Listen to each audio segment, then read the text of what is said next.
But before we get people of color on boards and in executive leadership, well, there have to be people of color in the workforce in general. So right now we're going to talk talent pipeline. We're going to explore how businesses can help open up opportunity and close the skills gap. Right now, I'm going to talk with Rashid Davis, who is the founding principal at P-TECH, and we'll be joined also by Ginni Rometty, executive chair of IBM. Great to see both of you. I've gotten to spend a little time with both of you over the past, goodness, it's been almost a year now, and getting to know what P-TECH is all about. Ginni, I understand you've got some news here, and so I want to start in conversation about that news connected to P-TECH, which, for those who don't know, it's a school where young people can get a high school education and an associate's degree at the same time, combined with practical work experience in a technical field that really prepares them to enter the technology workforce. And IBM has been working not just with one school, but on scaling up multiple P-TECH experiences. What do you have to update us, Ginni, on this move that you've been making over, goodness, the past 10 years? Yes, well, P-TECH, Pathway to Technology, Early College, High School. I know that sounds like a mouthful. That's why I abbreviated to P-TECH. And Rashid there, my partner here, was our very first founding principal. And the news is that, as you said, John, we've been working on this over a decade now. And we were at 220 schools around the world, a pipeline of about 150,000 kids. But we now, in that 220, we're taking the number of U.S. schools, doubling them. So we'll be at 300 schools around the world, double the number in the United States, and it'll be a pipeline of then 250,000 kids coming through these schools. So the news is that we are doubling the P-TECH schools in the United States. They'll go from 127 to, in a total number, doubling themselves there. Now, this, to me, is so important because there's this tension between people want to see an equality of outcome. But, you know, largely in a capitalist system, we don't guarantee that. But we really can focus on equality of opportunity. And there's so many pieces built into this of not just gaining knowledge, but gaining experience in a workplace, making connections with people. Tell me what results, as, you know, executive chair now of IBM, having been a CEO and business leader, what kinds of results you've seen from the young people who have moved through this program? Yes, it's great because now we've been at it a long enough period of time. We've got real evidence, and Rashid will talk about his students too. But go back 10 years ago when we started this particular effort. And at that time, unemployment was 10%, and there was still almost 1 million IT jobs open. So there was this disconnect that I was hiring, but I couldn't find people with those skills out of the school system. So this disconnect between business and education. So I believe a major answer, and to this day, in fact, particularly now in this moment, is that public-private partnership. So business to work with government, work with education to build a new model together. So the results, because it's a formula that's been honed. It's 6 years or less. Think of it as your 4-year high school, 2-year associate time frame, but you can get through as fast as you can move yourself. But the formula is not just a certificate going to school. And that, John, is your point. It's mentors. So the IBM employees are mentors. We now have 600 other companies around the world that their employees are mentors. Second is you get an internship, so you get real experience. And the third, if we have openings, you get a chance at a job. And that changes everything. So, I mean, our experience today, it's really interesting, of 3 to 4x the graduation rate of what would be a community college. And even then, we always thought we'd get these kids, they'd start with us, they'd have an associate degree, so certain jobs. But what we're finding is 75% have gone on now and gotten their 4-year degree. When you look around and you're with others that are doing that, their zip code did not determine their destiny. They had aptitude, right? And so this is one way to really bring the best to the kids. Now, Rashid, it's easy to think of this as a technology story, but I don't think of this as just a technology story. You worked on this coming out of the financial crisis, putting this program together. I can tell you that as a journalist, I benefited from something like this, a program where with a newspaper company no longer existent, right out of high school, had internships, training opportunity, practical work that really fed me into the workforce. So tell me, what is it about what you saw before this program started and you worked to build this program, and what you're seeing after, that you think even companies outside of the technology industry might find inspiration in, and what they can help communities to build? Sure, John.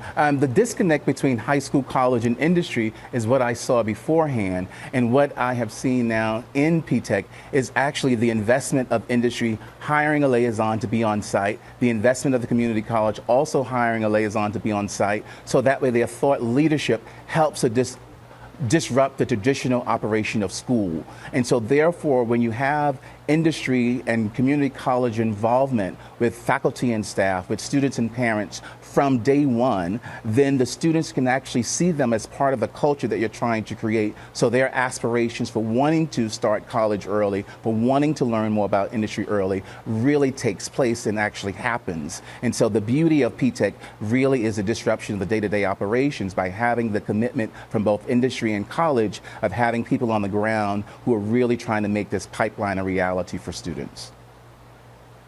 Rashid, how much of what P-TECH is doing that's succeeding is about the skills? How much of it is about the work experience and sort of the corporate culture exposure that at the same time informs the education? I think really what it's really about access and opportunity, so that way you can create aspiration. So when students in 9th grade, they first come into high school, they get to interact with IBM mentors. They get to do job site visits at an IBM location. They get to go to a college very early on. And so actually hearing about it, giving them the physical opportunity to be in the space, giving them the opportunity to have a curriculum that talks about academic rigor and completing high school to be prepared for college. All of the intersections of high school, college, and industry actually matters to put students on a pathway to rethink what's possible for their future. Rashid, is there any reason a pharmaceutical company, a media communications company, a marketing firm couldn't do a version of this? And if they were to do it, what would you recommend the first steps be? Every industry that exists needs to do it. First and foremost, it's how do you make sure the types of jobs for the future can actually be not only sustainable, but exist. And then partnering with a community college that will help give you the 2-year degree and doing that linkage so that way the students could have that pathway. The beauty of that pathway of knowing what college you're going to attend, because you're starting it as early as your 10th grade year, takes a lot of the anxiety that many students have about not only attending and applying college, but even actually after being accepted and making that summer transition to college. So all of the early intervention from the industries involved in the early college piece is incredibly important. And so we're not just talking about technology, but pharmaceuticals, media, even education and civil servants opportunities really could benefit from the early pipeline. I want to bring Ginni back in. Ginni, you, as you mentioned, as we both mentioned, have 10 years of experience now working with Rashid, now scaling this to a certain point, and now getting ready to scale it further. What has been the most challenging part, Ginni, about this journey, and particularly the getting started and getting momentum part? Yes. So 2 answers to that question. One is that you've got to, on the education side, start with someone who believes. And you just saw that in Rashid, a leader of a school who believes in this, that if the child has exposure to other things, they've got great potential. So he was open and willing to change a curriculum. And behind him, I have to say, what we found is you have to go to a state where the governor supports this. So you'll notice we're in 11 states now. We'll be going into more. Every single one of those cases, whether it's Texas to Rhode Island to New York, those governors are extremely involved. They believe in this. They put a little bit of money. It's not a lot behind this program to get it and grease the wheels to get it going. So you need a committed governor and a committed leader of a school. And mind you, we've gone to all underserved Now tell me more about that. Tell me more about that governor part, because that's a very high level in the state to need buy-in for. Why in particular? What are either the barriers that get removed, or the speed at which things happen when you have governor buy-in specifically? Well, think about it. in many of the schools, you're getting your associate degree and you're getting it at no cost. So the state's thinking, and honestly, when they look at the trade-off of employment, unemployment, and if a child can go from school, get a job, a young person, that economically, mathematically is actually better for them to do this and to then have them complete their associate degree. So at a governor level, they're going to think through those trade-offs and say, yes, this is a really good decision. I should give them that associate degree at no cost. And so we even have some states in our country that if you continue to move and go on through to an associate degree right from high school, the state will pick up that tab. So the students Rashid is speaking of in all these schools, they are getting their associate degree included as part of, you want to think of it as your high school education. So that's a decision a state can make. And that's very important in their involvement, and they make the trade-offs. The other side, when you say, what about to scale? Oh, go ahead, John. Oh, the other side. I was just going to add you were making me think of, go ahead, Rashid. I think that also the dual enrollment laws that exist in every state is different. And so having the governor on board who could help with that legislative process so that way dual enrollment can begin as early as the 9th grade or the 10th grade really helps a program like P-TECH. Yes, because to Rashid's and point. Rashid, to follow up just a moment on that, I want to know from you, there's so many companies that say, boy, we're looking for talent, we just can't find it, the pipeline is important. They're saying now, many companies are saying now, we're looking to historically black colleges and universities and relationships with them to find that talent. Where else, perhaps, should companies look? What would you suggest they do to start to get a more diverse pipeline, kind of playbook-wise? I think you have to be true to, education is a local effort, and so you have to be true to the communities that you go into. And so you have to know how to connect with alumni of the high schools of the community in which you are trying to actually disrupt and change. And so that's why it's incredibly important that when you talk about this type of public-private partnership, you talk about really getting connected with the community so you understand how that economic development actually positively changes the community. So you have to really come and be involved with workforce development initiatives and the community colleges that actually already have an existing relationship in the communities that you're trying to help grow. John, Ginni, you had a great point that you were finishing? Yeah, I wanted to add a point. It's very much linked. It's the ending of, you said, what do you need to scale? It's the second point, but it's exactly linked to what Rashid just said.